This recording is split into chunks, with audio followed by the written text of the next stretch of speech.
আইন অনুযায়ী জনবসতি ও শিক্ষা প্রতিষ্ঠানের নির্দিষ্ট দূরত্বের মধ্যে ভাটা স্থাপন নিষিদ্ধ, কিন্তু বরিশালের বাকেরগঞ্জে তার উল্টো চিত্র। যেখানে নিয়মনীতির কোনো চিহ্নই নেই, সেখানে রয়েছে পরিবেশ ছাড়পত্র, নেই প্রশাসনের তদারকি।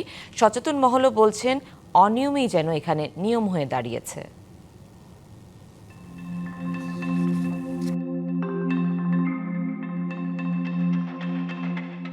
বরিশালের বাকেরগঞ্জ উপজেলা। এখানে পরিবেশ অধিদপ্তর আর প্রশাসনকে বৃদ্ধাঙ্গুলি দেখিয়ে চলছে দূষণের মহোৎসব। উপজেলার আউলিয়াপুর সরকারি প্রাথমিক ও মাধ্যমিক বিদ্যালয়ের ৩০০ মিটারের মধ্যে স্থাপন করা হয়েছে ইটভাটা। জ্বালানি হিসেবে পোড়ানো হচ্ছে গাছ। প্রতিদিনই ধোঁয়ায় ঢেকে যাচ্ছে আকাশ, ক্ষতিগ্রস্ত হচ্ছে আশেপাশের পরিবেশ ও জনস্বাস্থ্য। আর গোড়ায় অফিস শুনছি যেটা দাদা, যে ওই গোড়ায় টাকা দিয়েছে আপনাকে কি জানি একটা অফিস কয় না, পরিবেশ, ওই জায়গায় গোড়ায় বলুবাই হে যোগাযোগ আছে লাগে সব কিছু। এই গাছগুলিকে তারা কাইটে আয় না, ওই পাশেই সমিল থাকে, তার সমিলের কাজ দিত, এটা টুকটুক করে সঙ্গে সঙ্গে এগুলি বার্ন করে। এবং একটা সিজনে সমিলগুলিকে একটা আইনের আওতায় আনা উচিত, এবং এর কাছাকাছি কোনো সমিল থাকা উচিত না বলে আমরা মনে করতাম। একই চিত্র উপজেলার কলসকাঠি ইউনিয়নে। বাজারের আগেই রয়েছে রাজা ব্রিক্সের ৩টি ভাটা। আশেপাশে আছে আরও অন্তত ১০ থেকে ১২টি ইটভাটা। প্রতিটি ভাটার সঙ্গেই রয়েছে করাতকল, যেখানে দেদারসে গাছ কেটে পোড়ানো হচ্ছে জ্বালানি হিসেবে।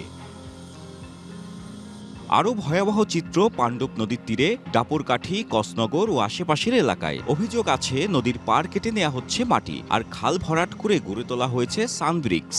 রয়েছে একাধিক ড্রাম চুল্লিও। পরিবেশে মারাত্মক হুমকির সম্মুখীন হচ্ছে। আপনি দেখেন উন্নত বিশ্বে এখন এই পদ্ধতি থেকে মানুষজন সরে আসছে, কিন্তু আমরা এখনও এখান থেকে বেরোতে পারিনি। এটা আমাদেরকে শীঘ্রই এর থেকে বিকল্প দিকে পথে এগিয়ে যেতে হবে। এসব ভাটার অনেকেই দাবি করছেন তাদের রয়েছে পরিবেশ অধিদপ্তরের ছাড়পত্র। তবে গণমাধ্যম কর্মী দেখলেই চলে ম্যানেজের চেষ্টা।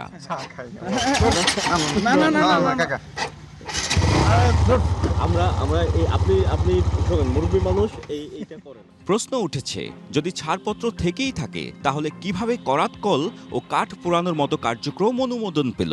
আমাদের লোকবল খুব কম আর কি। আমরা যে মনিটর করব আর কি, একটা ভাটা ভাঙার পরে যে ওটা আর উঠবে না, উচ্ছেদ করার পরে ওটা উঠবে না, সেক্ষেত্রে আমরা এইটা একটু মনিটরিংটা আমরা কম জোরদার করতে পারি আর কি। কোনো আমরা আমাদের বাজেট স্বল্পতা আছে, আমরা আবার অভিযান পরিচালনা করব। জেলা প্রশাসক বলছেন আইন লঙ্ঘন হলে 200-র বেশি সার্ভিস ও ফিচারে লেনদেনের সব বিকাশ অ্যাপে সম্ভব। জবাবদিহির পাশাপাশি অবৈধ ইটভাটার বিরুদ্ধে নেওয়া হবে ব্যবস্থা। এখন থেকে আমরা আশা করব কোনো রকম গাছ করাত কল যদি পাওয়া যায়, বড় ব্যবস্থা নেওয়া হবে, বড় রকম জরিমানা হবে তাদের। এবং ড্রাম চুল্লি, যেটা আমি এর আগে দেখেছি যে আমরা ম্যাজিস্ট্রেট নিয়োগের পরে ড্রাম চুল্লি ভেঙে ফেলা হয়েছে, এরপরে যদি ড্রাম চুল্লি থাকে আমরা টোটালি ডিস্ট্রয় করব। এটি ছিল বরিশালের একটি মাত্র উপজেলা চিত্র, যেখানে নিয়ম নীতির তোয়াক্কা না করে দূষণ আর অনিয়মের মহোৎসবে মেতেছেন প্রভাবশালীরা। বরিশাল বিভাগের অন্যান্য স্থানের চিত্র আরও ভয়াবহ। স্থানীয়রা বলছেন, কবে টনক নড়বে পরিবেশ অধিদপ্তর কিংবা প্রশাসনের? কবে তারা রেহাই পাবেন দূষণের এমন মহোৎসব থেকে? জিয়াদ মাহমুদ, ডিবিসি নিউজ, বরিশাল।